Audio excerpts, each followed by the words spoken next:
Well, thank you all so much for starting your day with us. We are really excited to bring everyone another edition of Titans of the Toll Road, the future work and how AI will change everything. My name is Charles Kapoor. For those that I have not had a chance to meet and introduce myself to, I have the honor and privilege of serving as President and CEO here at the Greater Reston Chamber of Commerce. So again, thank you all so much for starting your day with us. The Reston Chamber is the catalyst for business growth and entrepreneurship through the programs, education, connections, and advocacy that we provide for our members in the business community here in the Dulles Corridor each and every day. Today is a great example of the great networking and education that you all experience throughout the year, hopefully. I saw lots of the networking going on this morning, a lot of great conversation, and now we're going to move into phase 2 with some great education. Today's event is produced with the help of our Innovation Council. Could I ask the members of our Innovation Council to just sort of raise their hand, give a wave, be recognized? Thank you so much. We've got some great leaders who help make the programming throughout the year possible. I want to recognize the co-chairs of our council, Kevin Taylor of Analytic Marketing, Paul Cashy of Capital Bank, who you'll be hearing from a little bit later on today. This event started, for those that are joining us for the first time at Titans of the Toll Road, this started about 2 years ago, actually 2 years ago this month. And at the time, it was really an event where we wanted to be able to acknowledge and celebrate the innovative businesses and their contributions to our local business economy here in the Reston Dulles area. And really had no preconceptions about what this was going to turn into. And very quickly, it has now turned into a much sought after event. It's now a semi-annual event that we do every April and October. And the variety of topics that we've been able to explore through the Titans brand, looking at some really innovative and technologically forward-thinking companies and how they're impacting our day-to-day lives has been impressive. And today will be no exception. So really looking forward to today's content. Well, welcome to Google, everybody. We are really excited to have you today. We've got a terrific panel planned for you. I have 2 jobs. I have a day job. I run our partner business for Google Public Sector. Google Public Sector, for what it's worth, is largely based out of this building and one in downtown DC. We were founded a little over a year ago to focus Google on bringing the best of technology to public sector, whether that be federal government, state governments, education, healthcare. My second job today is to manage this wonderful panel. It was not a hard panel to pull together, I have to be honest. I have this second job of mine is very easy. I did 2 things. One, we have this amazing network of companies that are driving and innovating with AI in this space, and then they've put their best people on AI. This topic is one that's bringing some of the best talent to the front.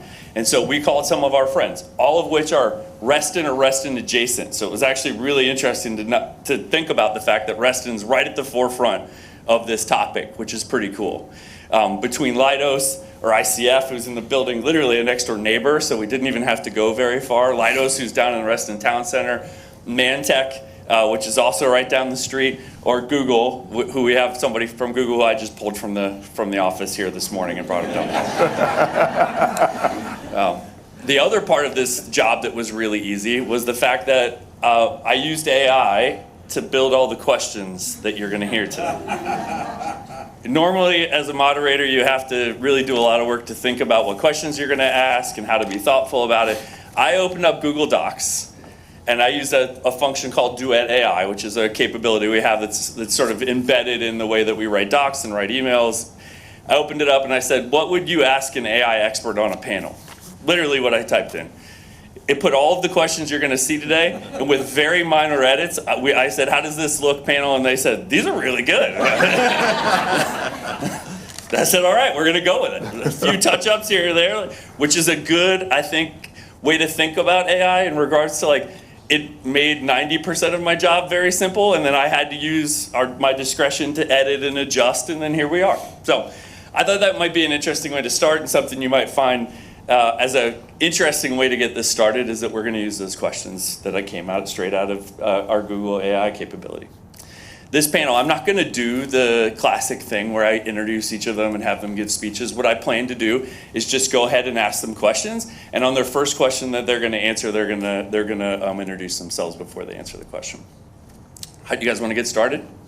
Excellent. We're going to do a good bit of talking on the panel, and then we're going to turn it over for you for questions at the end. So as you're sitting there and thinking about what you would have asked them if it wasn't what Google AI wanted you to ask, you're welcome to give some thought. So we're going to pass the mic around at the end. So about 15 minutes of time where you can stumble. And they won't be able to use AI to answer your questions, so they're actually going to be on the hook. All right, very good. Let's get started with, this is a very interesting topic because AI is largely shrouded in lots of really and big statements in regards to how it will change the world. And then on the other side of it is scary and challenging and something that people are also afraid of at the same time. And so I think it's interesting to start with the question of, what is AI? Like, what are we actually talking about today? So I'm going to go ahead and kick off a question of what even is AI with Tiffany. Tiffany, do you want to introduce yourself and then answer the question? Good morning. Tiffany O'Brien. I work for Leidos. I've been working in the field of AI, I'd say, for a little over 15 years at this point. Started off with what we were doing then was part of the point of AI, which is how do you do things that humans sort of take for granted but allow a machine to? So it was, can you have can AI actually learn to read and understand language? Can it speak? Can it have computer vision? And of course, this year, everything's been about what I'll call foundation models, right? These really large models, the ChatGPT explosion at the announcements at the end of last year, and these are particularly interesting because it really is a sort of a transformational point in what we're all doing with AI right now. A foundation model is one of these things that has been trained on so much data all over the internet, a trillion parameters, that they are able to really make a fantastic attempt at actually being conversational with language. So another term you'll hear for a foundation model is large language model. It refers to these very large ones that have been trained, and they can have very natural speech. They can, because of the underlying technology, they're very good at translating from different languages. And this is not just human languages, but software coding languages. They can track context. So if you say, for example, I want to talk, tell me about satellite systems and what is iridium, they'll talk about the iridium satellite system, where if you then turn around and say, well, now I want to talk about chemical compounds, tell me about iridium, and it'll talk about it in that context. So this really gives us a chance to do some things we weren't able to before, and it's made a huge change. And the next piece I'll talk to is, you may hear this, like GPT is generative pre-trained model. You can not only use these for understanding language and being able to say, oh, this is a particular kind of document, or this is a subject, in a much better way than we could before. You can also use it to actually generate responses, and that's the part that's been particularly exciting for folks and also scary. And just a note here, this is not, when you ask it to tell me about this chemical, tell me about iridium, for example, it's not just going to the internet and sort of copying, and doing a better job of searching. It's actually been trained on so much material, it's generating material from scratch. So it's generating it, but it's generating it does a really good job of generating some realistic answers. And so it's an excellent tool that way. And of course, that brings up some of the potential risks, which is that it might generate something that's so realistic, but maybe isn't quite right, that we need to have some human involvement. And that's what a lot of people are, I'm sure, going to talk about here. One final note I'll make is I've been talking a lot about language applications with this new AI. This underlying transformer technology that these are all built on is also really good for things that aren't language. So, images and pictures and text, and working with two or more of these things all together. So I think we'll see a lot of changes in many of our industries, and hopefully changes for good that we manage. I love it. Thank you for that, Tiffany. That was really good. Tony, I think I'm going to turn to you if you don't mind. Sure.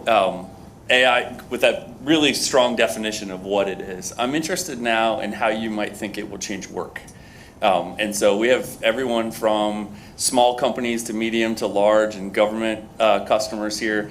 I'm interested, if you don't mind, talking about how AI might affect the way and applications for it in our work lives. Yeah, that's a great question. And if you don't mind introducing yourself first. I will do so. So Tony Orlando. I have been in the data industry for decades. Not going to reflect my age. I'm currently leading a data and AI business here at Google Public Sector, so based out of this building. And it's really a privilege because I get to interact with government from higher ed to state and local agencies, up into civilian agencies with Fed and Fed DoD and even national security. And with that privilege, I get to see a lot of different use cases, a lot of different applications, a lot of different challenges with respect to exploring AI, deploying AI, managing AI. And the way that AI will change not just how we work, Austin, but how we live, possibly and likely how we interact, how we learn. It's unprecedented if you think about it, right?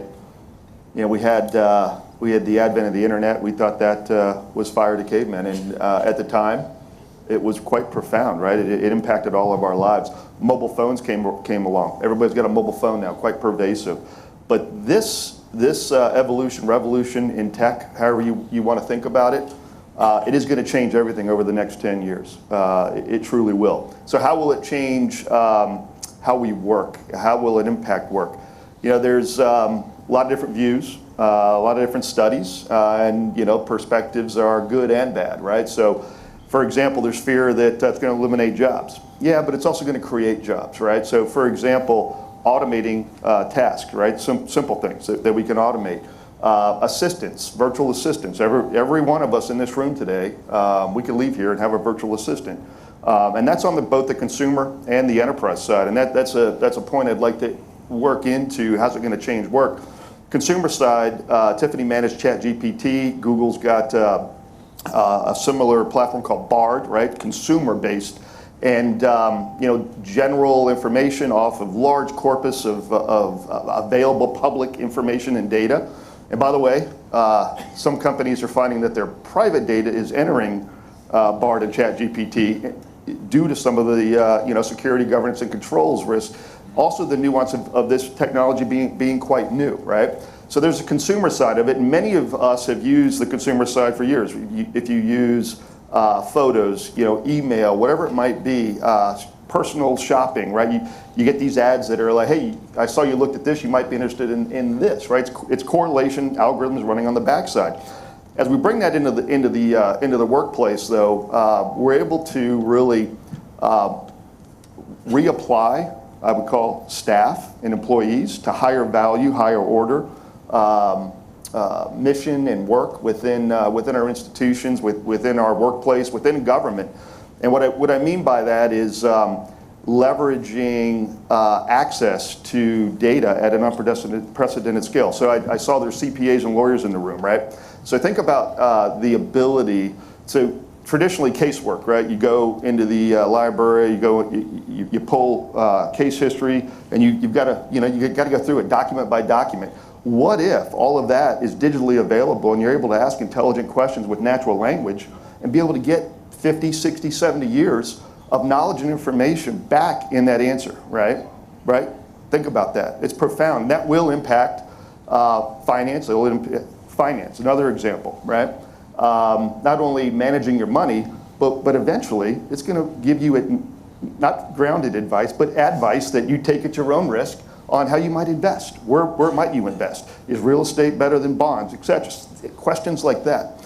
And then when it comes to, I'll carry it now from, kind of traditional enterprise work to government. Defending the homeland. Artificial intelligence is playing and will play a growing role in that. Citizen services, all right? So anybody ever called the IRS and tried to get an answer? 2 hours and 45 minutes it took for them to pick up. What if 90% of your needs could be addressed by a virtual assistant, a conversational assistant, that again is working off everybody in the US's previous needs, questions, right? And it's got the answers to be able to get you what you need, whether it be a form, an answer, when's my refund coming, whatever it might be. These are some of the impacts that AI will have as we evolve, right? And then you think about the tactical edge with the warfighter from any of our DoD agencies. And we talk about large language models, but imagine as this tech evolves, tiny language models, where a warfighter at the field may have a device as small as a phone, but be situationally aware and still connected to the global network of intel information that's being fed from satellites, right? Again, puts them in a position not only to understand where the adversary is, but to better protect our soldiers who are often at risk when they're in difficult situations. I could talk about how it's going to change our lives and how it's going to learning. So if you've got children, right?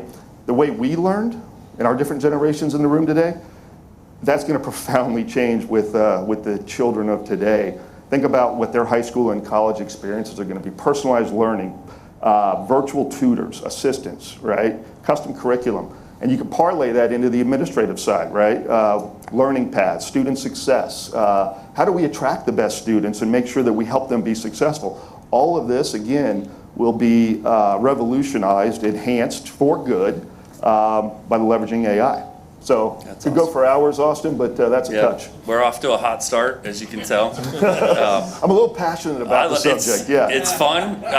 We were all worried that this panel could go for like 4 hours if you guys would let us, because this topic is obviously really fun. Eric, I want to ask you a question. Mantech's obviously at the cutting edge of a lot of this and the application of AI for use of customers. I'm super interested in your take on that question of sort of how AI is going to change. And you're Chief Innovation Officer. What's it look like to use AI to make change and innovate? Yeah, perfect. So I don't have to introduce myself, right? You just actually did that. Sorry Thank you. about that. No, you're good. I actually want to take a step back because I want to double stomp on some of the things that Tony had mentioned. First, it's important to recognize that this technology and this transformation is actually going to help expand and scale the workforce. It's not going to replace humans. It will never replace humans. There is contextual reasoning that people make that systems or computers just can't. And so it's really important because one of the questions that you had brought up around learning is actually very interesting because you're actually going to change the way people learn, right? You're going to teach critical thinking. You're going to be able to ask the right questions, which is often not what we were taught when we went through school, right? It was about memorization. And so that context is actually super powerful for how you kind of think about the application of data science, analytics, and then artificial intelligence. Now, speaking about Mantech and what we do, right, our focus is primarily on the national security community, right? And that does mean the federal civilian community, Department of Defense, and the intelligence agencies. They actually have a slightly different problem, but it's not different than what the rest of the commercial staff is dealing with. So let me ask this broad audience, what do you think the biggest challenge to AI adoption is? Anybody? Sure. Change management. Change management. What else? Perception. Security. Perception. Okay. What about data? I think that having over-reliance on it is a big issue, and it's really easy to critically fault at an immense risk if there's too much over-reliance on it. And so I think we need to engineer the boundary lines of at what point a company or a government agency should or should not engage in it. I think that's one of my biggest issues of learning. Risk management. Yeah. Yeah. So I would actually, 100%. So I would agree with everything that all of you said, right? It's definitely change management, but the data is king. Data is king, and then security is king, right? Especially in the community that we're dealing with, right? Because we were talking about the use case about legal implications or lawyers. I don't know who read the article about the hallucination that happened with ChatGPT by an attorney that created false case law, right?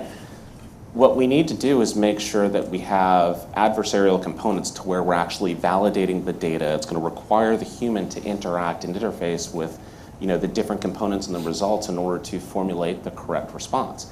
And so like all of these things are agents of support. They're agents to scale.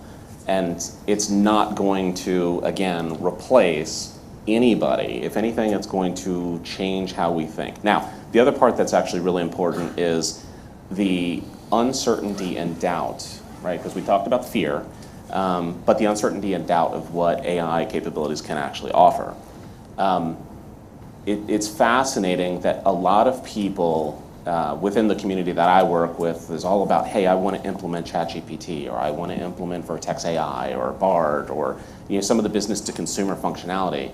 But the question that you always have to ask is why? To what end? What problem are you trying to solve?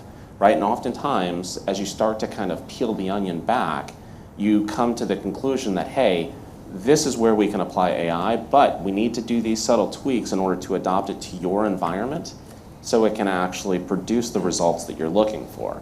So you never, like, I've always been an advocate from an innovation perspective. I'm not going to bring technology for technology's sake. Rather, it's, hey, what problem are we trying to solve? How are we going to change the experience? How are we going to scale? And how are we going to look at accelerating the response that we're giving for our customers? And so I can't go into grave details about the different capabilities that we are offering for the community that I support, but what I can tell you is that it is a hot topic across the community. It is also a very hot topic getting back to the decades-old problem of data management. And so as we fix the data management problem, we're going to be able to move up the stack to apply analytics and artificial intelligence to support those problems.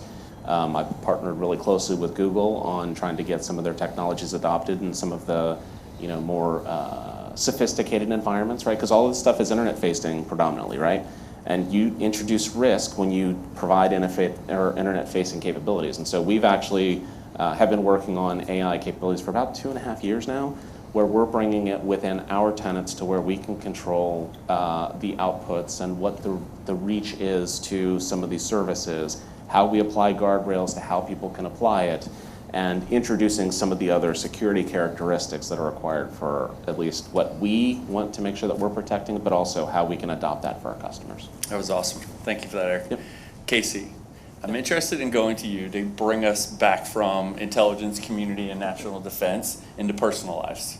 I'm super interested in your take on how you think AI might affect our daily lives. Or maybe it already is. I'm interested in maybe your take on that. But what you think our personal lives are going to look like with AI in the near future, and if you don't mind starting by introducing yourself. Sure. So, hi, I'm Casey Johnson. I'm the Vice President of Digital Platforms for ICF, which headquarters is right next door. You can see it. Yeah, we're a $2 billion SI company. And yeah, covering all digital platforms. But, I just want to say, how it's going to impact our regular lives, if you just think about something that's really relatable to all of you, which is, I have thousands of photos, I have hundreds of videos. Even today, you're like, can I find photos with my friend Sarah, who I see once or twice a year, right? It's already helping you. There's too much data, right? So you have so much data, it's starting to help you. On top of that, we all grew up, I think everybody in this room knows who Clippy is. Yeah, yeah. Yeah, the little, Clippy, yeah. None of us trust Clippy, okay? So we gave up on Clippy, but all of a sudden ChatGPT comes along and you're like, yeah, I need that, yeah. I gotta send this email out, right? So it's changing. We're at a real inflection point, it's true. Right, and that's really how it's going to start impacting our regular day lives. I think Tony was talking about personal assistants. This is a real thing. Like, my boss has an executive assistant, I don't. But, you can have something managing your calendar, helping remind you, that's just smarter than Clippy, right? And then I want to go back to what Eric and Tony both talked about, which was learning. And the impact that it can have on our kids. I have kids, 10 and 12. I'm going to give a really simple example, but this might be impactful. So I don't know what year it was, maybe 2001, 2002, when IBM Deep Blue beat Garry Kasparov at chess, right? For the first time, that was a really big deal. It's a solved problem. The AI knows what to do better than any human almost ever, right? And now, so if anybody knows chess, I'm going to go a little bit into a chess nerd thing because I play a lot of chess. But so Magnus Carlsen, #1 chess player in the world, is right now today in Qatar, or Qatar, however you want to do it, and he is playing against these 15, 16, 17-year-old kids from India, and they all learned playing against the best programmed chess AI bots. They grew up on it. He didn't get to do that. He had to play over the board while he was growing up. and he's struggling. So it's going to change. It's changing the way, the way our kids are going to learn, and how quickly, if they want to learn, then there's a chance. So it's going to change our lives dramatically, and the way our kids learn dramatically. That's awesome. Any use cases that any use cases that anybody can think of in regards to like entertainment or what you might consume in a consumption method, or maybe even driving? Anybody else have any ideas of ways that you think it'll affect their personal lives? I think people are interested, like, what my life is going to look like in 5 or 10 years, because I don't think it's easy to understand how your day might go. Does that make sense? Like, go ahead. I have another one. Oh, please. Sorry. That's good.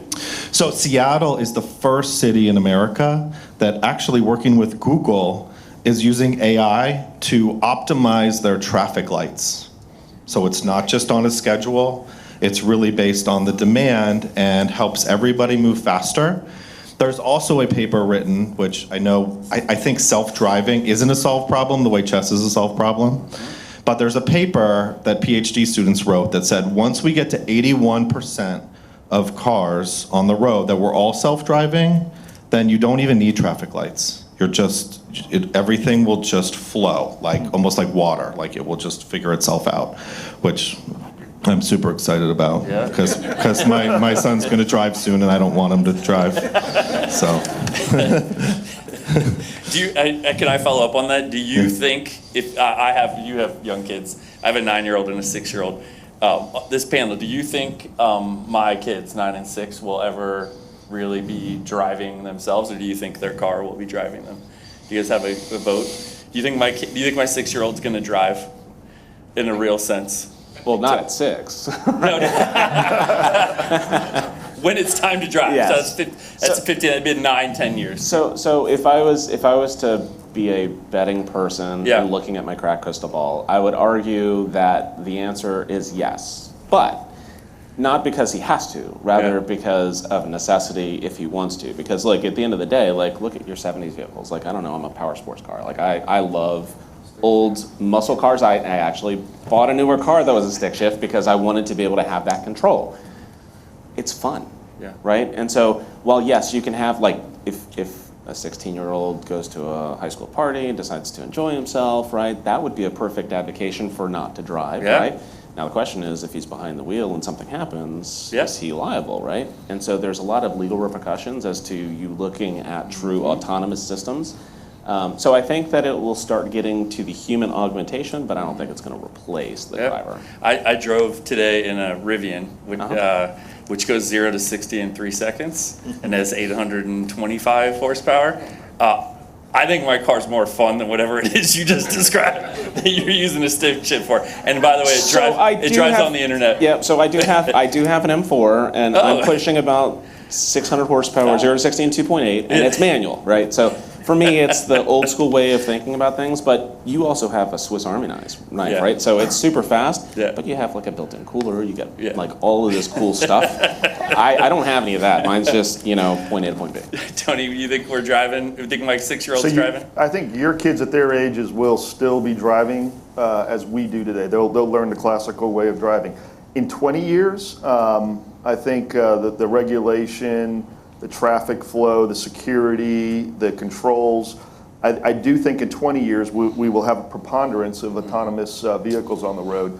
But there'll still be a novelty, like keeping a 70s vehicle on the road. There'll still be a novelty for those that miss the steering wheel, that miss going 0 to 60 in 3 seconds, and they want that feel. And then in 30, 40 years, don't know. It's to be determined. But the thing that isn't certain is how we drive, what we drive, will definitely evolve and change. And we commented on traffic lights. The other thing, if you think about it, right, every one of these vehicles becomes a sensor. So potholes not only cause damage to vehicles, they cause accidents, right?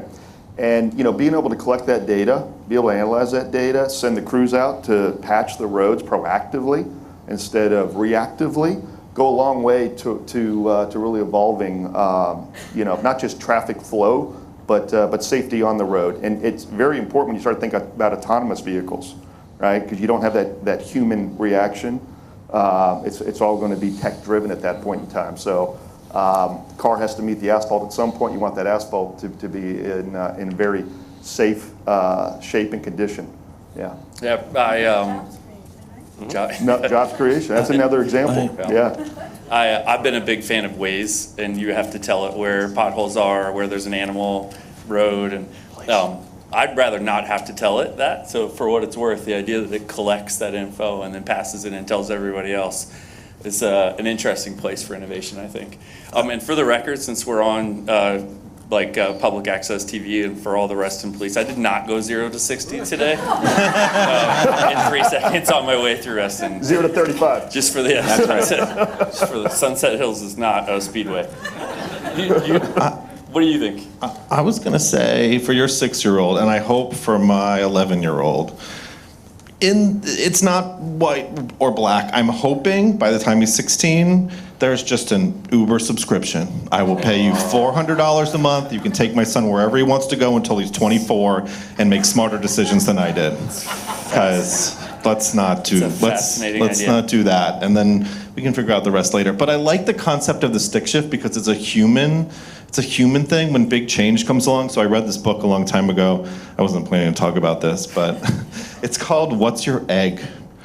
And it was when we went to the moon in the 60s, and we had developed, you could make a cake, and all you had to do was add water.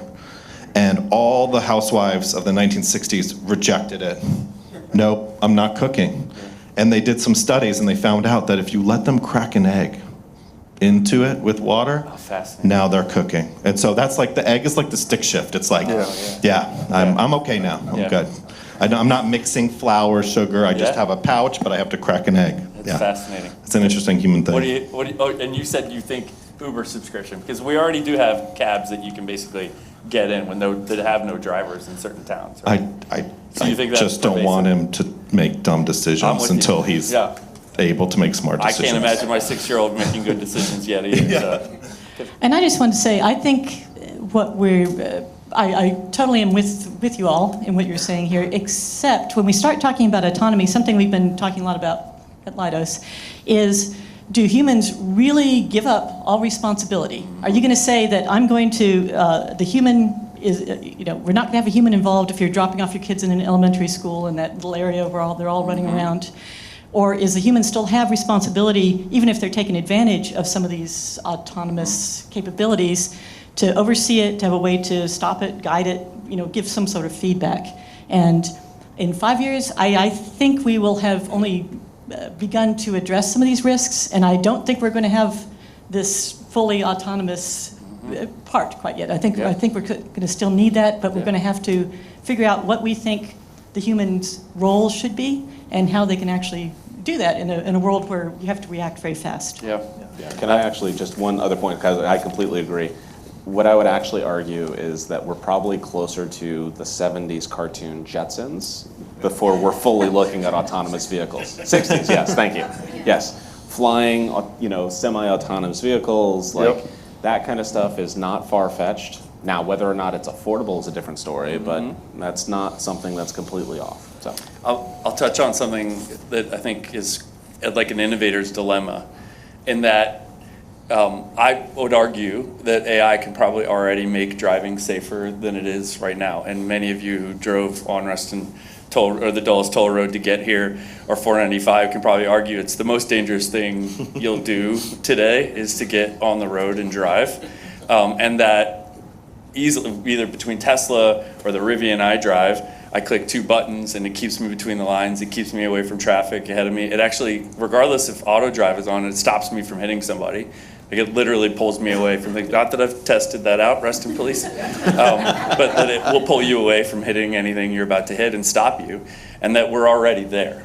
What's interesting, however, is that when you turn it over, I think it was Tiffany's point, if you turn it all over to corporations or companies to drive it, when an accident does ultimately happen, because accidents happen, there's going to be snow, there's going to be ice, there's going to be mistakes that are going to be made by people or systems.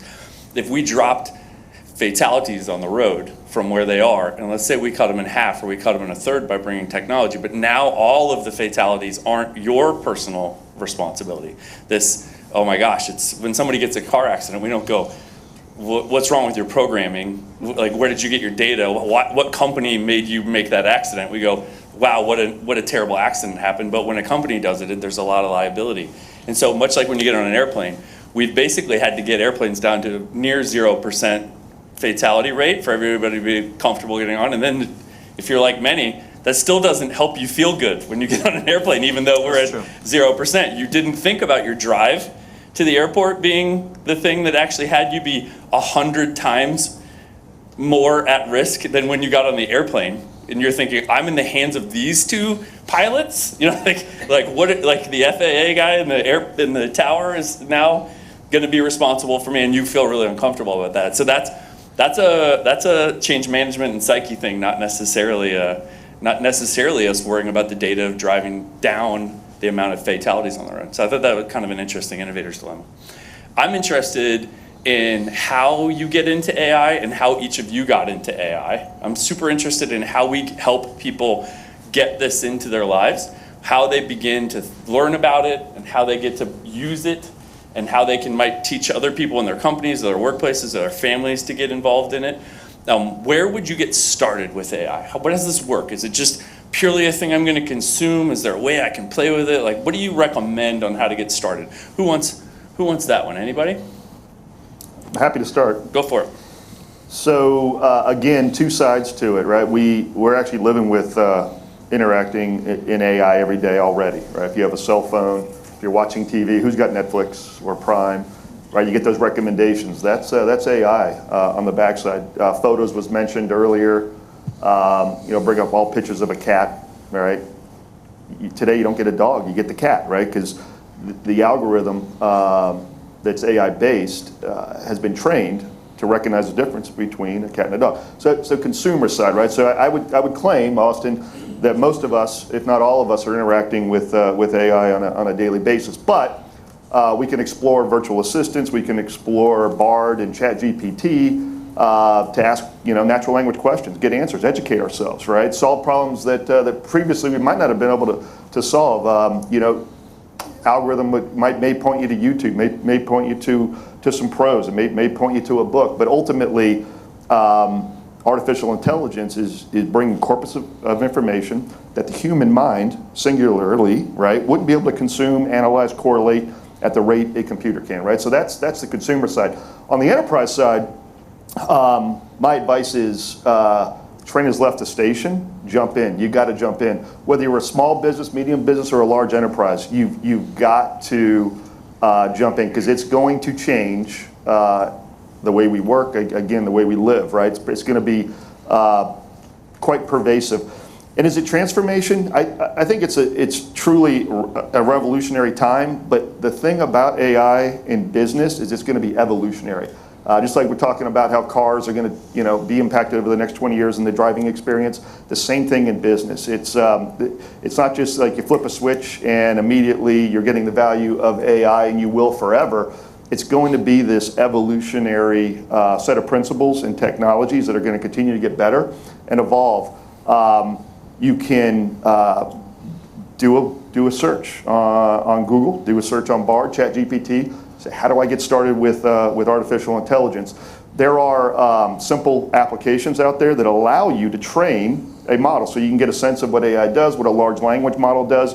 And it could be as simple, I'm going to go back to the cat-dog analogy, it could be as simple as on your phone taking a bunch of photos of a cat or your cat, right, sitting on the couch and your dog playing out back, feeding that in, and then asking the algorithm that you just built with the data that you just put in, is it a cat or is it a dog, by showing it in an image, right? And immediately, right there, you're using AI technology and you start to understand a little bit better. All the way out to business application, my advice to our government customers is, because I get this question every day, like, where do we begin? How do we start? How do we start with, how do we know the differentiators, the value? How are we going to secure this, manage this? My advice is get into a sandbox, begin using the technology, begin exploring the different applications of it. That will help create not just the knowledge, but also the comfort, right, with the security and sensibility side of AI. And you'll very quickly realize, if you're in any size business, Eric hit on it. The quality of data, right, that is being leveraged in these large language and different language models foundationally impacts the value of the data you get in response, right? So bad data in, you're going to get hallucinations, you're going to get bias, you're going to get bad data out. High quality data, well governed and secured, mind you, will allow you to use AI very productively in an enterprise setting. For example, if you listen to earnings calls today of public companies, many of the CEOs are running competitor 10Ks and earnings calls through AI algorithms. Why are they doing that? They don't want to listen to hours and hours and hours of content to understand how their competitors are doing, right? What they want is a summary, right? So summarization is a great use case and capability of AI. Just a singular example there. So I'll stop there and let my esteemed colleagues on the panel. Yeah, Tiffany. And I wanted to add, there's some very good classes out there. So I lead our Leidos AI Accelerator, which is a big team of data scientists and such. But we are responsible also for the upskilling programs, because we have a lot of folks that are maybe software engineers or maybe have done, work with data engineering or in other data analytics perhaps, and they want to get knowledgeable in this new career field. So what we found with the upskilling, we offer like a set of courses through our partners. There's a lot of very good partners out there. And by the way, if anyone's interested, the AI for Everyone by Andrew Ning on Coursera is I recommend it if you just want to have a really good introduction to a lot of what AI can do. But I will say, with all the interest in upskilling and all the great material out there that you can make available, what has been very important is being able to make the tie for our folks from them getting this new training into what is this going to mean for your career?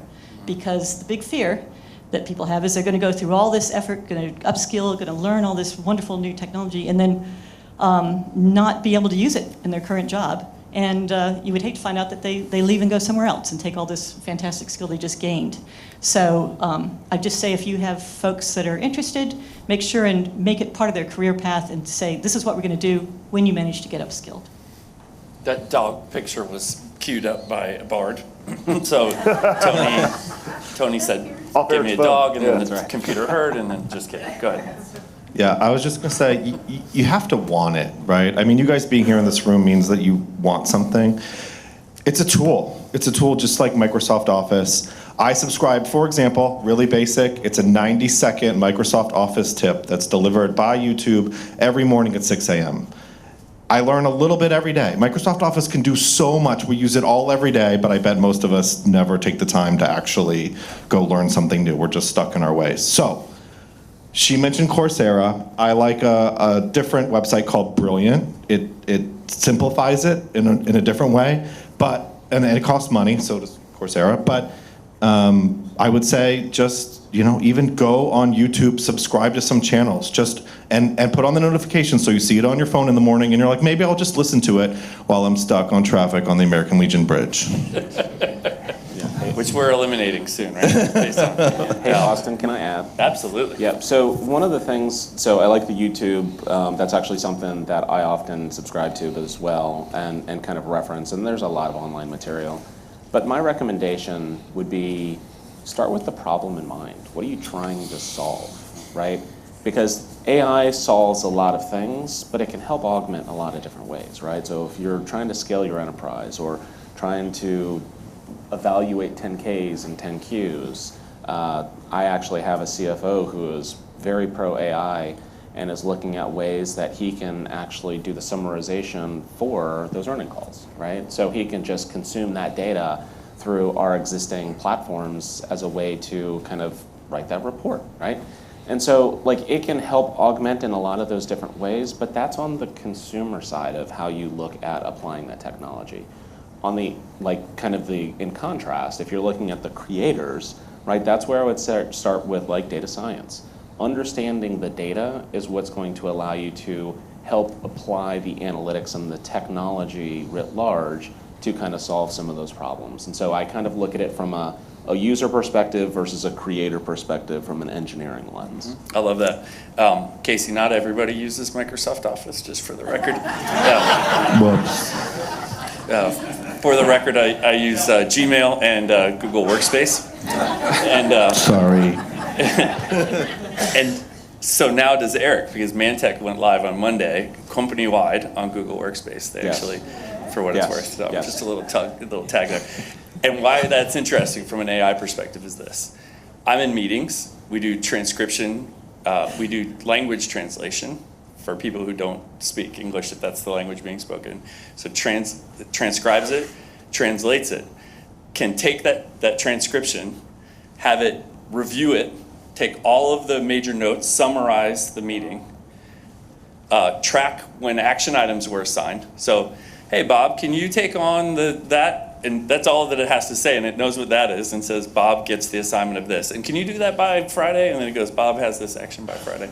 So we get a review of who was in the meeting, when it was had, how long it was held, what the topic was, a review, an overall summary of the review with all the action items assigned. And I just eliminated the job of secretary in that role, except for that person now doesn't have to be typing and listening and asking follow-up questions, and now they're into the actual combo and can actually be involved. Does that make sense? So as an example of a way that Google, Gmail, and Workspace can be involved in your daily lives, as well as I'm sure Outlook and Office and whatever Microsoft's doing.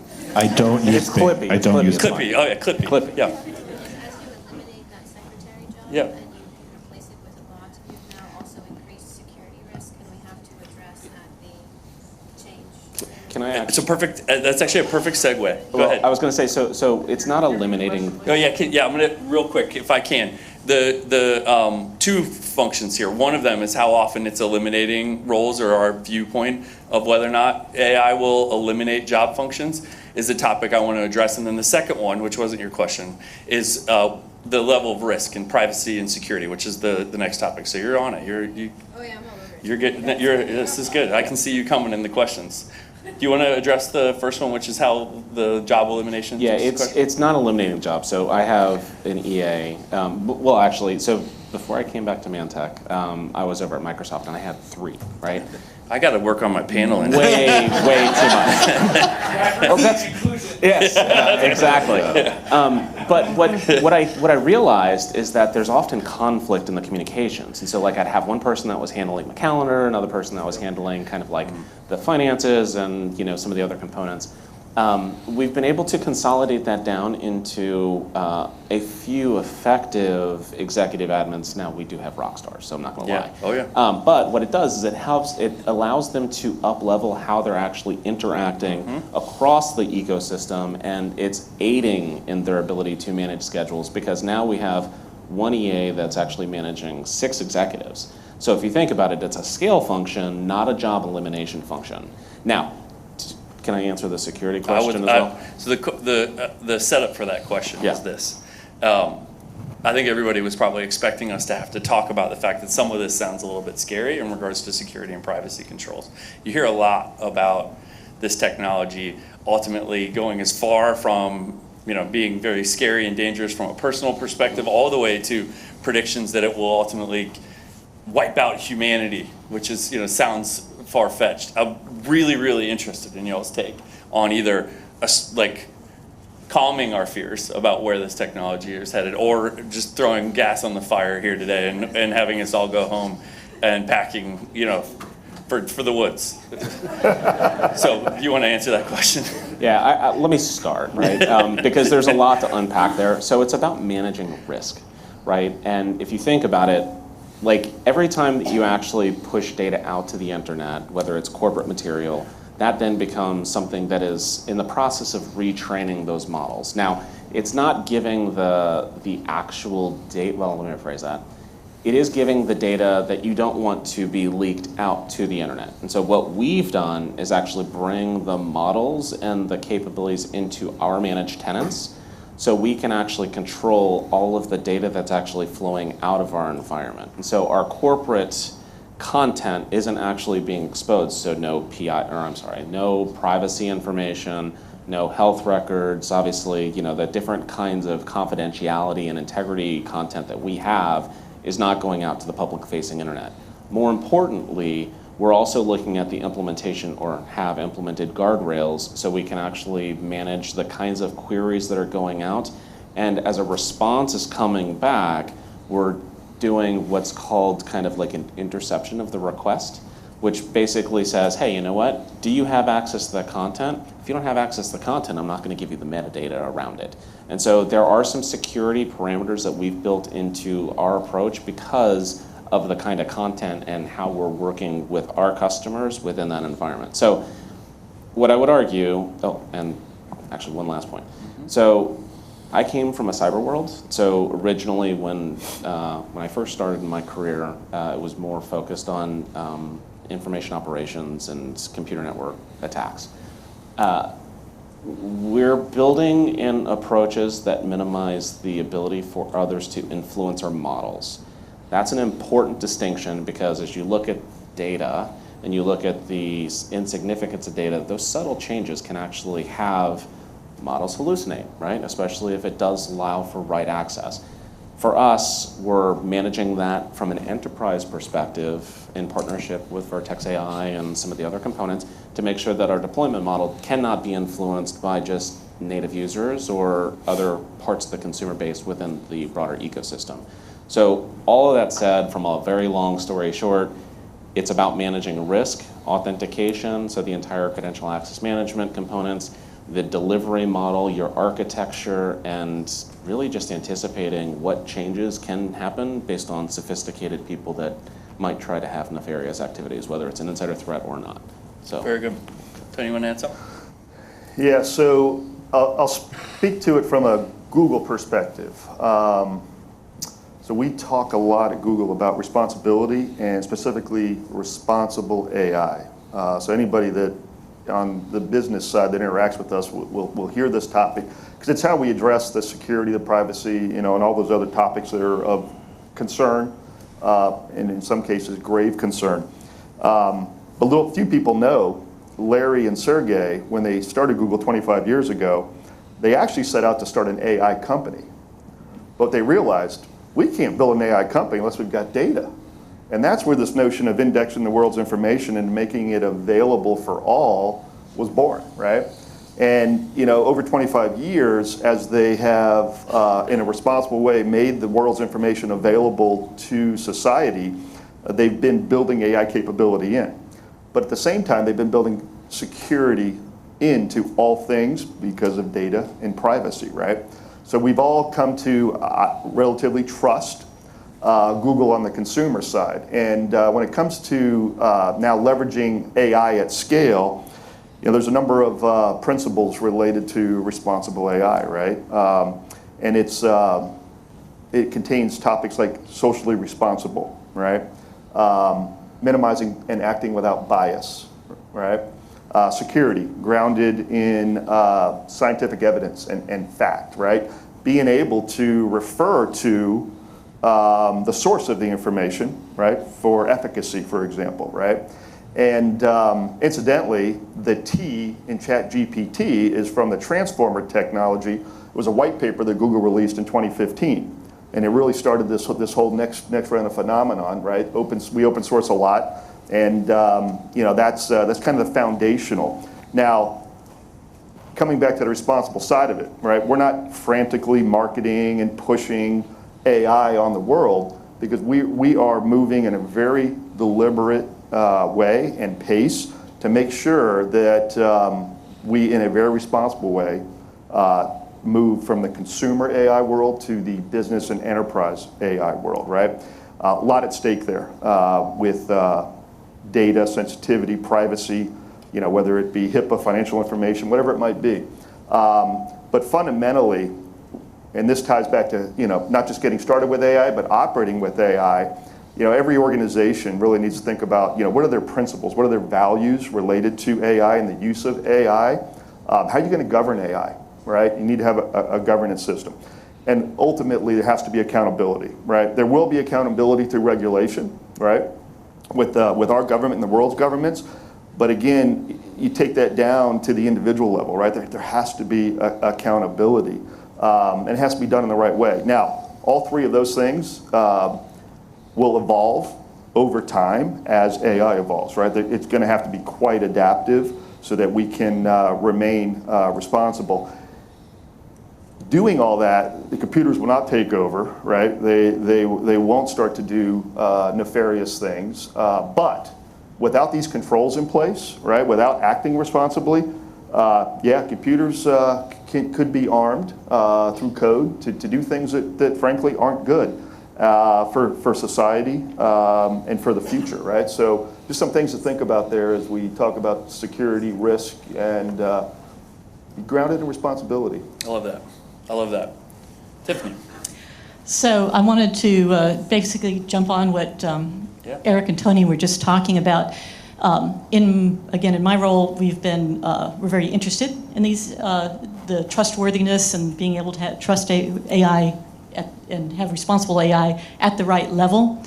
We've had an ethical AI working group for the last couple of years, and part of what that led us to was understanding that it's not only tools that you need for doing the things you were talking about. You know, there's fairness, so you want to have transparency. You want to be able to explain the reasoning, you know, what's happening behind the decisions that the AI is giving you, as well as, you know, things around assurance. You know, how do you know that the AI is reasonably correct? Can you monitor to see if some of the data, again, things you were bringing up, those themes, that the data that's feeding the AI is not, maybe it hasn't changed or hasn't been poisoned by someone else's, you know, someone deliberately even trying to change the kind of decisions that are made. And so there's a number of different tools, and you can find them, you know, open source, as well as, you know, obviously we work with them, I'm sure you all do as well. But an important piece here is when you're considering a new AI project, this comes into that AI governance piece. You look at the risks and you say, you know, does this data, do I have private data? Eric mentioned being able to host some of these models and these capabilities in a secure area. You know, a lot of our customers, I'm sure, are very interested and have proprietary data, and they just can't afford to have it going out in the open internet. You can host it securely. You can apply some of these tools to monitor, and then be able to, you know, perhaps the results you were getting were great when you deployed this tool, but a year down the road, when you have some other data you're working with, things may have drifted and changed. So again, you can have AI monitoring. So it comes back to a governance process where you say, this is my project. Does my data have, is my data contain information about protected classes that might possibly get out? Is my project potentially a safety risk? And then go through the mitigations carefully. Not thinking about it doesn't make them go away, so thinking about it and addressing them at least allows you to get the advantage without all those same problems. And then sort of back to someone I said about our thoughts on having the humans involved. Maybe you start off not having the AI just, you know, generating a document and throwing it out there, you know, and delivering it. Instead, you have a human still in the loop to be able to review and advise and be knowledgeable about what's actually happening until you're confident enough that you can actually go the next step. Very good. You want to jump in? Yeah, I'm going to give a slightly different perspective. That's why I brought you. Yeah, so I'm going to talk a little bit about AI, like literally worldwide, not just for consumers, not for Google Photos. Yeah. Okay, so when you think about it, I actually think about it a little bit like for anybody who went to see Oppenheimer. It's kind of, okay, we can build this thing. Should we build it? Maybe we should think about the ethics of it. Ooh, what if Japan builds it first? What if Germany builds it first, right?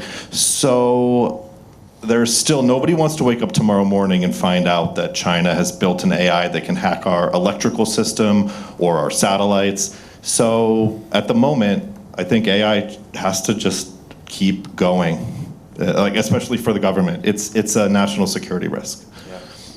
It's an interesting point, which is to say that this technology will advance. It will be an underlying story of all of our lives and all of our children's lives. And I'm proud to work at Google because I want to work at a company that's US-based, that's advancing this and doing it in a way that's thinking about this for the good of all. And then our partners who are up here thinking about how it can be used to make sure that our adversaries don't get to better tech than we do. So it remains a massive advantage to have such amazing companies like Microsoft, like Google, and others who are US-based and driving this tech and innovating for us on our behalf. So I think it's a really good point. All right, lighten it up a little bit. You guys ready? Last question for you. Are there any TV shows, movies, books that you think represent the future that we're about to go in? I've seen some crazy ones, Space Odysseys, and anybody think of anything that might best represent the future we're likely to live in? Jetsons was already used, by the way. Is that what you think we're going to be flying around in little pods with robot dogs and robot mates? I think it'd be cool. Right? Yeah, well, I already have a robot vacuum, so we're halfway there. That's right. But no robot dogs. But Tony's been on dogs and cats today. What comes to mind is Blade Runner, right? A lot of AI in there. The Matrix with Keanu Reeves. Yeah. Stay away from the red and blue pills, though, I think. It's Exactly. Yeah. There's a litany of them, to include the Jetsons. Yeah. You mentioned Space Odyssey. Yeah. What was the name of the guy that you talked to, the computer? Hal. Hal. Yeah. I'm not sure I want Hal. Remember how that ended?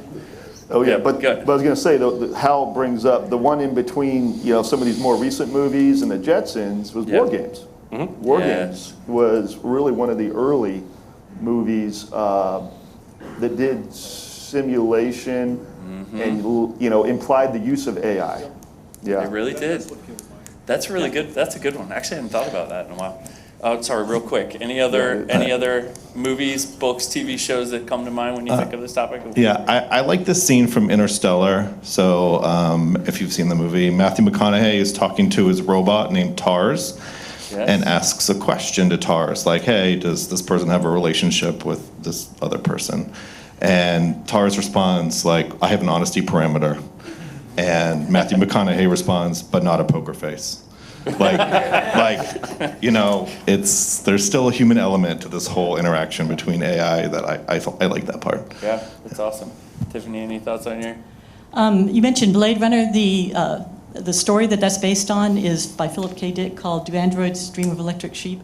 And that's one of my favorites, just because it talks about synthetic life. Do we have a responsibility? Are we allowed just to turn it off or turn it on? And I think those are some of the things we're going to care a lot more about in the next few years. For anybody that has a teenager, Player One Oh, I like that. is one that came to mind in regards to like how this goes if we don't think about the fact that you don't want to live only in a virtual world, and that they are ways that we each personally hold accountability about what and how we incorporate technology into our lives, and that ultimately it's a personal responsibility to choose it wisely and use it responsibly.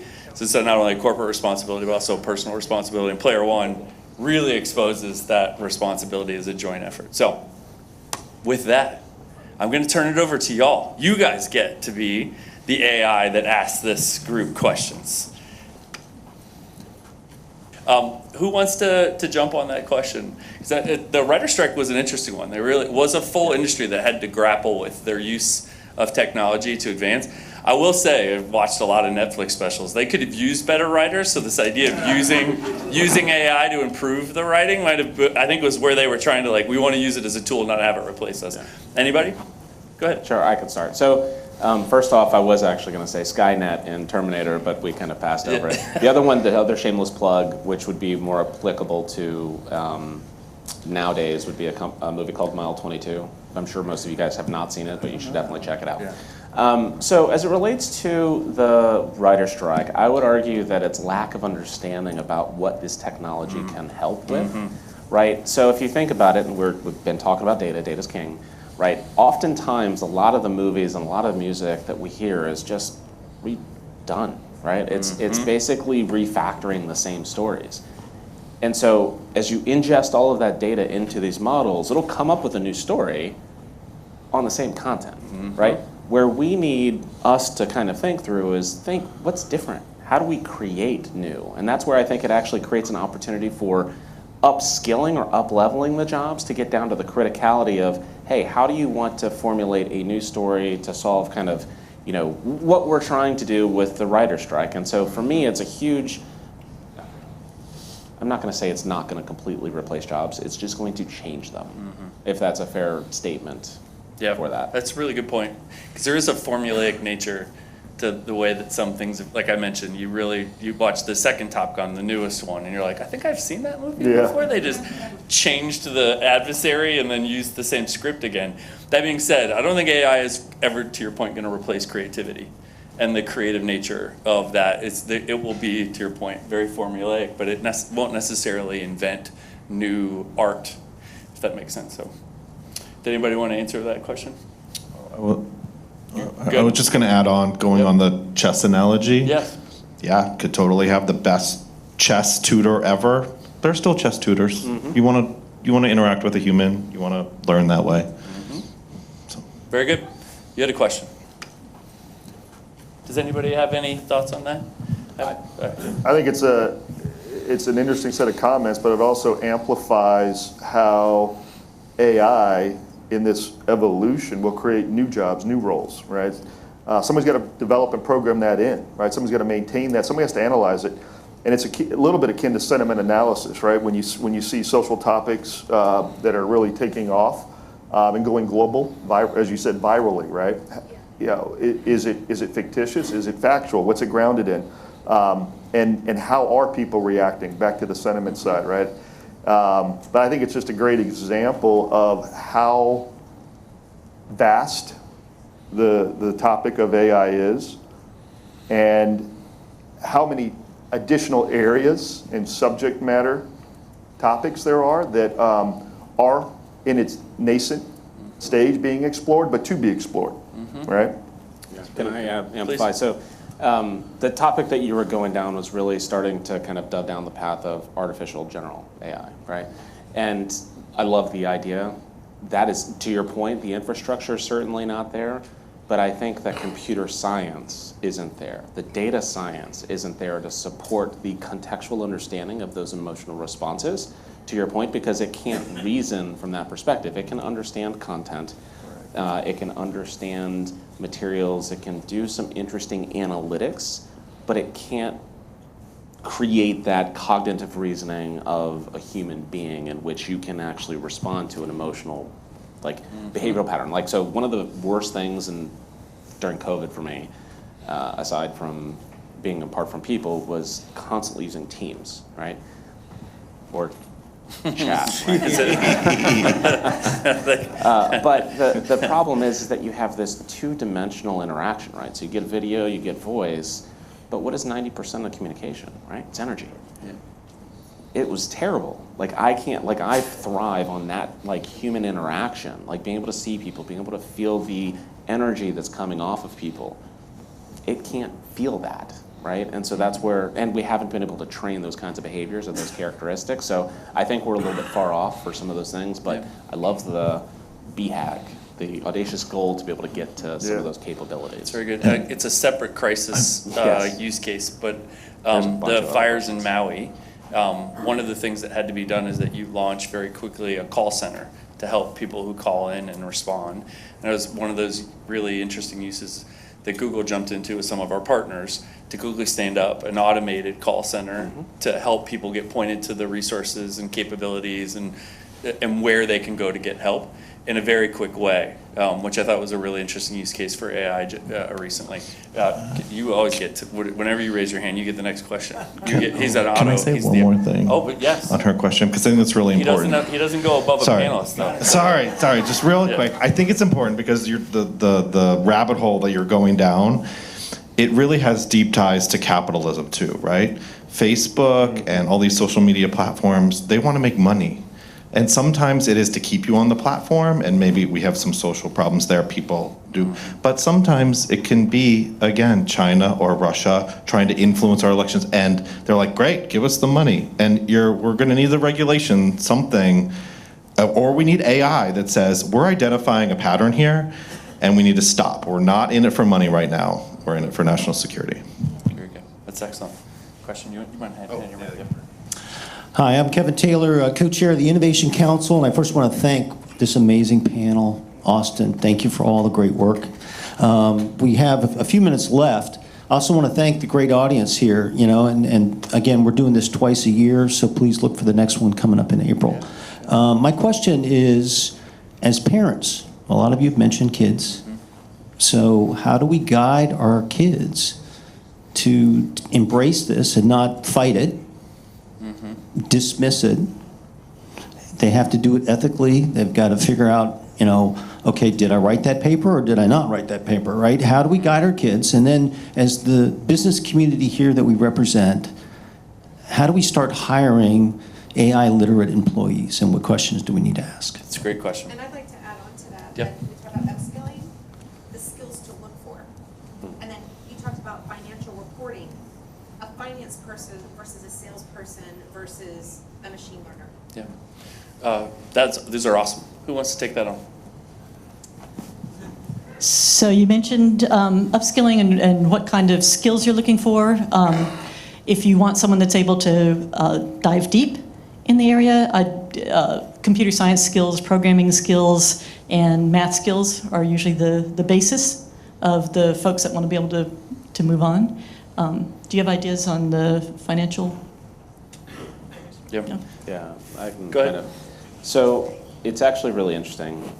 When you look at the financial respect, right, we typically work with like project control analysts or, you know, FP&A resources or finance resources, but they're all specialists, right?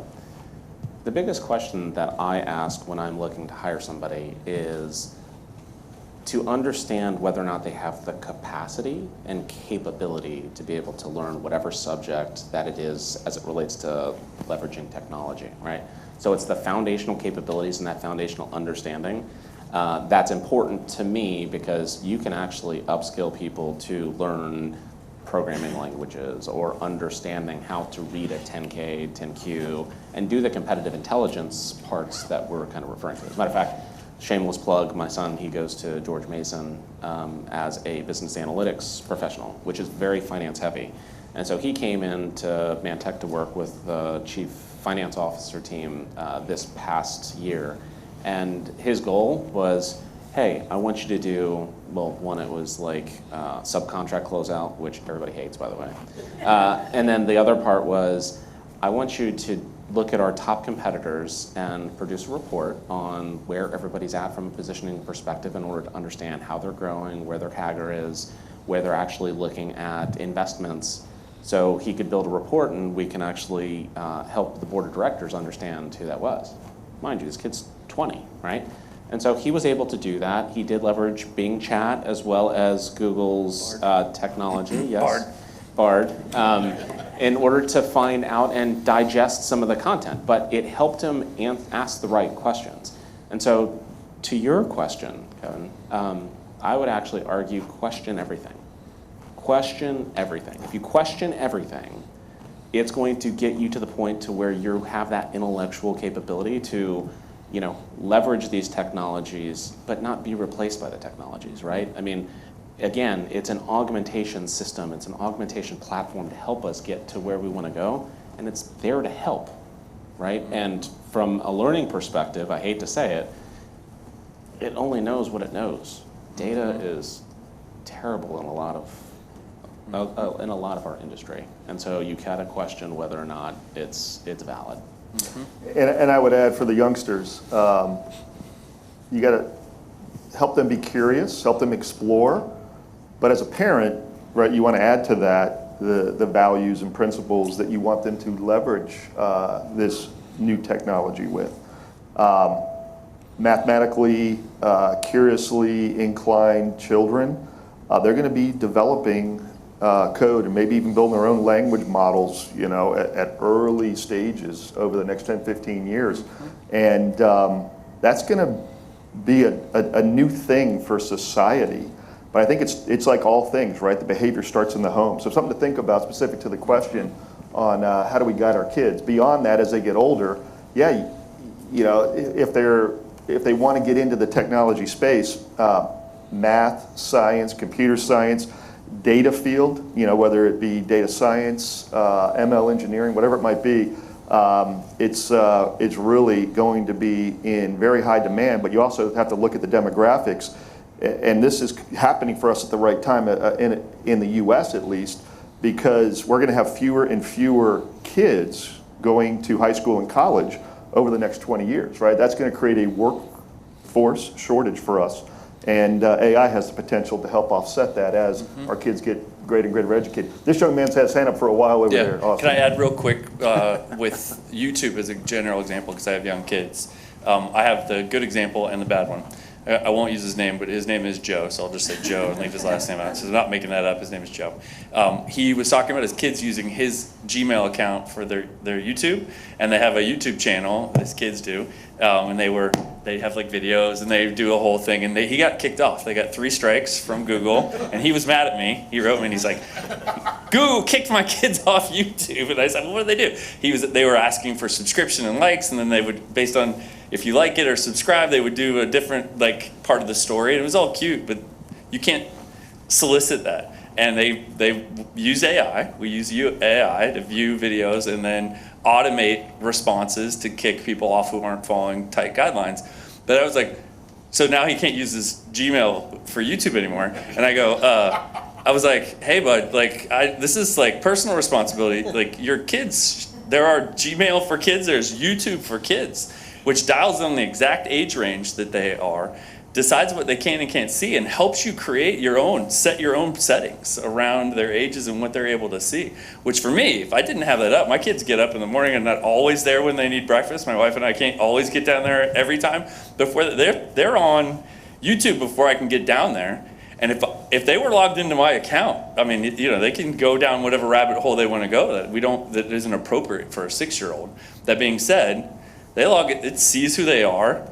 We have facial recognition, voice recognition on in regards to going like, oh, that's Tanner. And he's often only able to access age-appropriate content for a 6-year-old, which is different than a 9-year-old and a 10-year-old, interestingly enough. So I have to watch out. I just thought that might be an interesting anecdote for y'all to go to personal responsibility. There's features and functions there. You just have to be a smart consumer. You had a question. And we have probably time for just maybe a couple more. Go ahead. So one of the things for software engineering that I think is using plugins for software development. There's a lot of generative code that people can do to refactor applications. So one of the things that we're doing is how do we look at taking legacy monolithic applications and porting them into cloud native applications so we can actually support more advanced features and capabilities and maintaining parity between the different regions. I kind of see that with LinkedIn right now. They have that Uh-huh. AI feature, click for each message. That's right. Person or whatever. Yep. So. And so it's helping to augment our software engineering teams kind of get through that refactoring of applications. Yeah.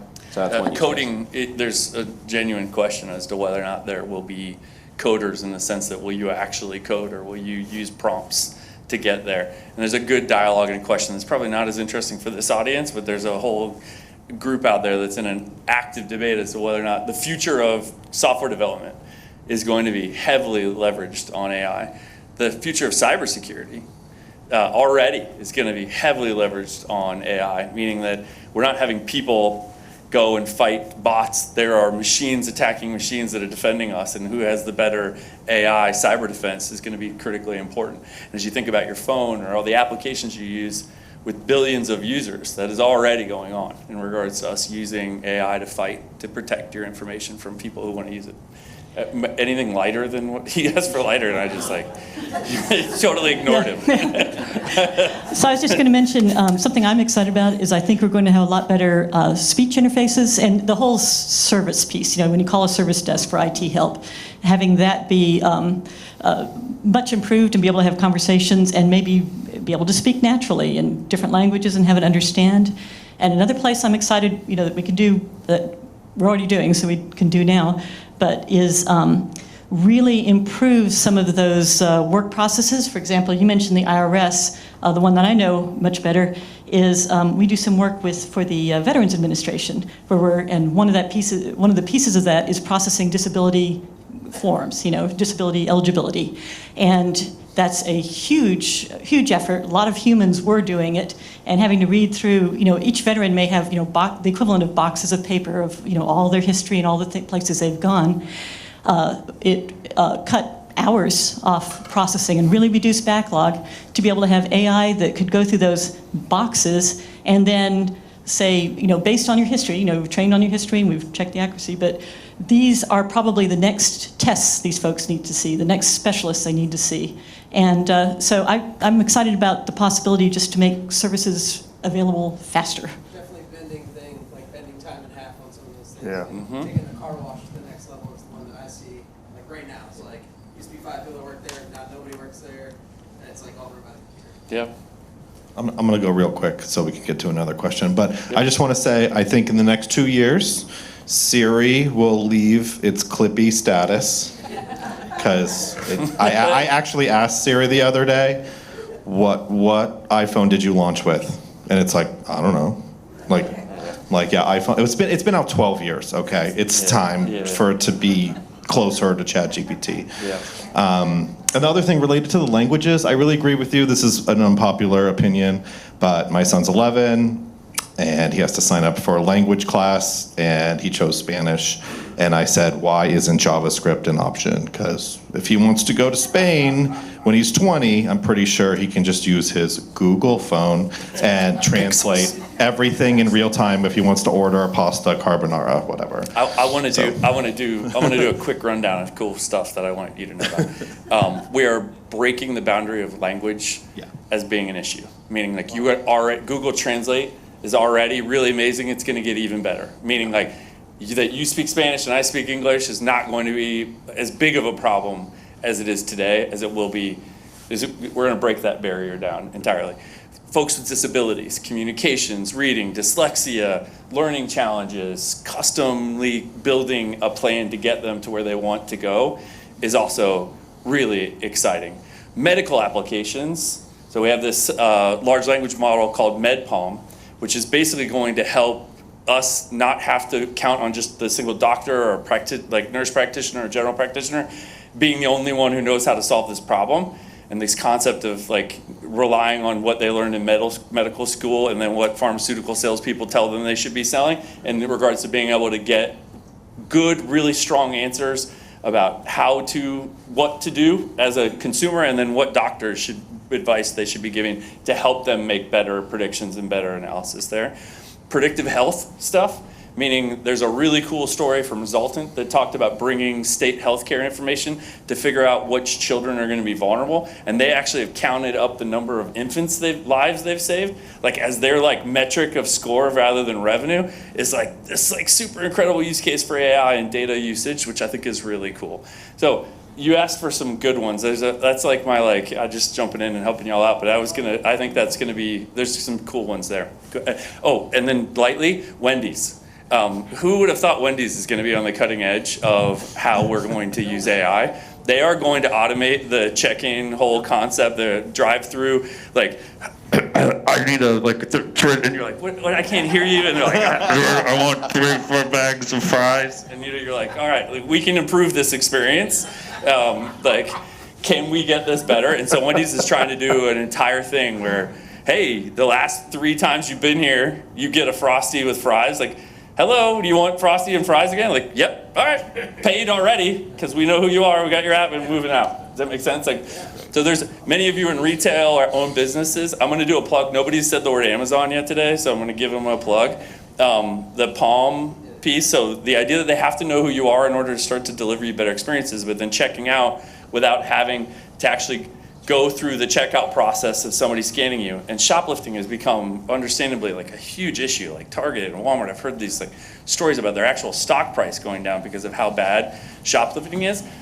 Obviously, Amazon has already built the capability and are selling it to retailers who want to infuse it into the way that they're going to market. So it's like a third-party application you can buy that uses cameras to basically have them know who you are, and then as you pull things off the shelf, you just walk out. And you already have the app to pay for it because you already are an Amazon.com customer. They already know who you are, and they can track if you put it back, pick it back up. And you do all the tricks. I've done them all. I've been in that store many times. I worked at Amazon for a while. I've done all the tricks, like put it in your pocket and try to walk out with it, still get you, move it back and forth. So there's all of the things that you think like, and that's today. They're out there selling that to retailers and consumers today to have their businesses go touchless.